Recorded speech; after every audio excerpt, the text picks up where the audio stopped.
ሰላም ውድ አድማጮቻችን፣ ይህ የስፖርት ነው። ውድ አድማጮቻችን በዛሬው ፕሮግራማችን ዩናይትድን የሚመለከት መረጃዎችን ባለፉት 24 ሰዓታት የወጡትን ይዤ ተመልሼ መጥቻለሁ። ዩናይትድ እንግዲህ በዚህ የዝውውር መስኮት ላይ የአማካይ መስመሩ ላይ ቅድሚያ ሰጥቶ የሚሰራው ስራ እንደሆነ ይታወቃል። ታዲያ ማንቸስተር ዩናይትድ ትናንት ምሽት ጥሩ ዜና አልሰሙም። ስፔንና ዩራጋይ ባደረጉት ጨዋታ ላይ የማኑኤል ኡጋርቴ ጉዳት አጋጥሞታል። እስካሁን ድረስ በግልጽ ምን አይነት ጉዳት እንደሆነ የሚናገሩ መረጃዎች አልወጡም። ነገር ግን ብዙዎቹ መረጃዎች የሚያሳዩት ማኑኤል ኡጋርቴ የኤሲኤል ጉዳት ሊያጋጥመው ይችላል የሚል ነው። ይህ የሚሆን ከሆነ ደግሞ ቢያንስ ከ9 እስከ 10 ወራት የሚርቅ ይሆናል። ይህ ማለት ዩናይትድ በአማካይ መስመሩ ላይ በዚህ የዝውውር መስኮት 3 ተጫዋቾችን የማስፈረም ግዴታ አለበት። ምክንያቱም ዩናይትድ ካዝሜሮን እዚህ አማካይ መስመር ላይ አጥቷል። ኩቢሜኖም ተተኪ የሚያስፈልገው ይሆናል። በአጠቃላይ ዩናይትድ በዚህ የዝውውር መስኮት ላይ ጥሩ ፐርፎርማንስ ያላቸው ጥሩ ብቃት ያላቸው ተጫዋቾችን ይፈልጋሉ።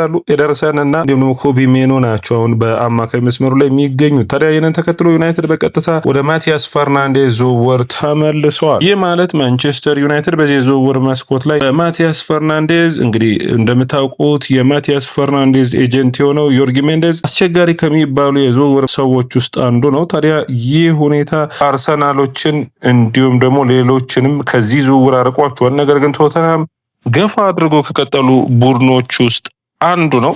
ሳዲያ ቶተንሃም በመጨረሻም አንድ ውሳኔን መወሰን ግድ ይላቸዋል። ተጫዋቹ ትክክለኛ ዋጋ ማቅረብ። ቶተንሃም ደግሞ ከዌስትሃም ጋር ጥሩ የሆነ ንግግሮችን እንዳደረጉ የምታውቁት ነው። ከዚህ በፊት በጥሩ የዝውውር ጊዜ የሚታወሰው የሚሆነው ኩዱስን ባለፈው ክረምት ያስፈረሙበት ነበር። አሁን በድጋሚ ወደዚህ ሁኔታ የሚያቀኑ ይሆናል። ታዲያ ዌስትሃም ከዚህ ተጫዋች ማግኘት የሚፈልገው ከፍተኛ ገንዘብ ነው፣ 85 ሚሊዮን ፓውንድ ነው። ዩናይትድ ይህንን ላለመክፈል ነበር ወደኋላ የሚሸሹት የነበሩት። ታዲያ በመጨረሻ ግን ዩናይትድ አሁን ለመክፈል ይፈልጋሉ። በቀጥታ ከተጫዋቹና ከኤጀንቱ ጋር ንግግሮችን ማድረግ ጀምረዋል። ወደ አድማቻችን የማቲያስ ፈርናንዴዝ ዝውውር እንግዲህ ዮርጊ ሜንዴዝ ንግግሮቹን ሁኔታዎችን ከፍ እያደረጋቸው ይገኛል። ከእያንዳንዱ ዝውውር ከተጫዋቾቹ ከፍተኛ ገንዘብን ማግኘት በሚገባ የሚያተኩርበት እንደሆነ ይታወቃል። ታዲያ በመጨረሻ ማንቸስተር ዩናይትድም ሆነ ዌስትሃም የሚፈልጉትን ይህንን 85 ሚሊዮን ፓውንድ ማግኘት የሚችሉ ከሆነ ዩናይትዶች ፈጠን ያለ ይህንን ዝውውር ቀደም ብለው የመጨረስ አጋጣሚን የሚያገኙ ይሆናል። እዚህ ጋር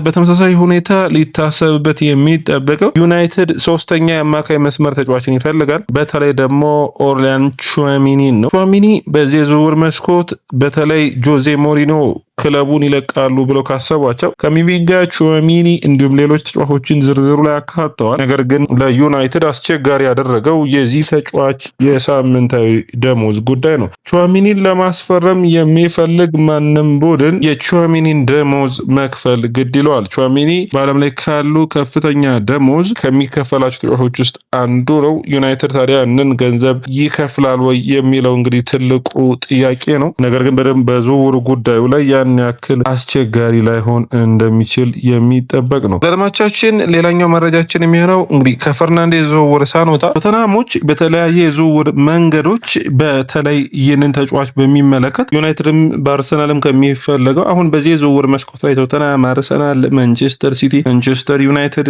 ቼልሲ፣ ሊቨርፑል እንዲሁም ደግሞ ሁሉም የአማካይ መስመሩ ላይ ይገኛሉ። ተጫዋቾችን ለማስፈረም ኤሌት አንደርሰን ወደ ማንቸስተር ሲቲ አቅንቷል። ስለዚህ ሲቲ ሌላ ተጫዋች በድጋሚ የሚፈልግ ይሆናል። ቶናሊን በሚመለከት አርሰናልና ሲቲ ንግግሮችን ያድርገዋል። ነገር ግን ማንቸስተር ዩናይትድም ከተጫዋቹ ጋር ንግግርን አድርገዋል። የዚህ ዝውውር ዋጋውና የደሞዝ ጥያቄዎቹ ነው እንግዲህ አስቸጋሪ ሊሆን የሚችሉት። ነገር ግን ቶተንሃም በዚህ ዝውውር መስኮት ሁለቱንም ተጫዋቾቹን የማስፈረም ፍላጎት አለው። አንደኛው የሚሆነው እንግዲህ ቶናሊ ነው።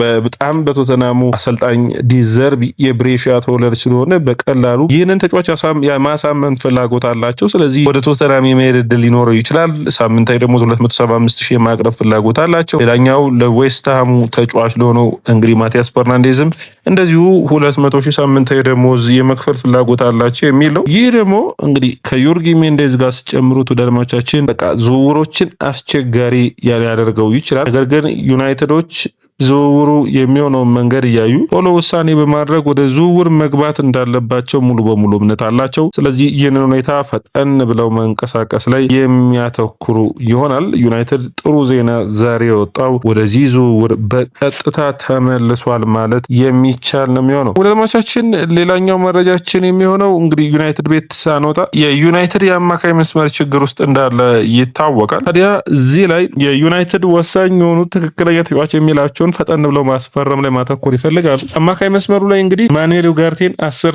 ሚሊዮን ፓውንድ በመሸጥ የተሻለ ተጫዋችን የማምጣት ፍላጎት ነበራቸው። አሁን ግን የኤሲኤል ጉዳቱ እንግዲህ ከፊፋ ከፍተኛ የሆነ ገንዘብ የሚያገኙ ይሆናል።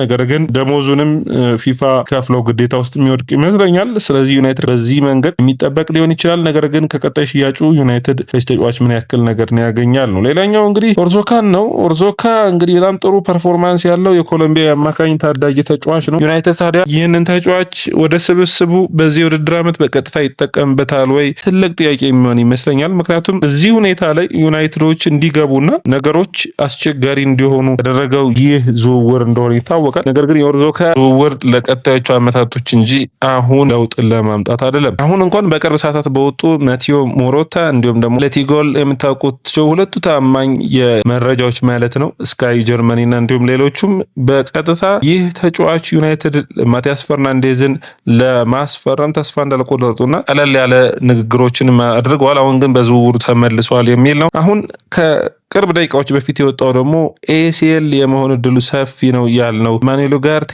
ኤሲኤል ከሆነ ከ8 እስከ 12 ወራት ይላል። ይህ ለዩናይትድ በጣም አስቸጋሪ እንደሚሆን በግልጽ የሚጠበቅ ነው የሚሆነው። እንግዲህ ዩናይትድ የግራ መስመሩን ማሻሻል ስለሚፈልግ እንጂ አማካይ መስመሩን 3 ተጫዋቾችን የማስፈረም ፍላጎት አለው። ነገር ግን የግራ መስመሩን ለማጠናከር ይፈልጋል። የግራ መስመሩ ላይ ደግሞ ተከላካይና የግራ መስመር የማጥቃት አማራጭን የማስፈረም ፍላጎት አላቸው። ዩናይትዶች ከአርሰናል ያስፈረሙት ቺዶቢ ማርቲን በቡንደስሊጋው ክለብ በኮሎኝ በውሰት ሊሄድ የሚችልበት እድል እንዳለ መረጃዎቹ ያሳያሉ። ይህ ጥሩ ዜና እንደሆነ ይታመናል። ማንቸስተር ዩናይትድ መልማዮቹን ወደ ዩራጋይ ብሔራዊ ቡድን ማክሲም ራሆን ለማየት ሙከራዎችን አድርገዋል። ይህ ጥሩ ዜና ነው። እንግዲህ በተለይ ማክሲም ራሆ በዚህ ዝውውር መስኮት ከስፖርቲንግ ሊዝበን ሊለቁ ከሚችሉ ተጫዋቾች ውስጥ አንዱ ይሆናል ተብሎ ይታሰባል። ዩናይትድ አሁንም ቢሆን አሌክስ ስከትን የዝውውር እቅዳቸው በሊበን እቅዳቸው ዝርዝር ውስጥ እንዳሉ፣ ነገር ግን ውሳኔዎቹ በሚቀጥሉት ጊዜያቶች የሚጠበቅ ነው። ሌላኛው ፌሊክስ ኔሜቼ የምታውቁት በጣም የጀርመን ብሔራዊ ቡድን ውስጥ አንዱ ወሳኙ ተጫዋች ነው። ነገር ግን ዩናይትዶች ንግግሮችን አድርገዋል። ነገር ግን ቅድሚያ ከሚሰጧቸውና በከፍተኛ ዋጋ ከሚጠበቁ ተጫዋቾች ውስጥ አንዱ ባይሆንም ዩናይትዶች እይታቸው ውስጥ እንዳለ ግን የሚጠበቅ ነው የሚሆነው። ሌላኛው ዩናይትድ በማጥቃት መስመር ከያዛቸው ተጫዋቾች ውስጥ 3 ተጫዋቾችን ይዟል።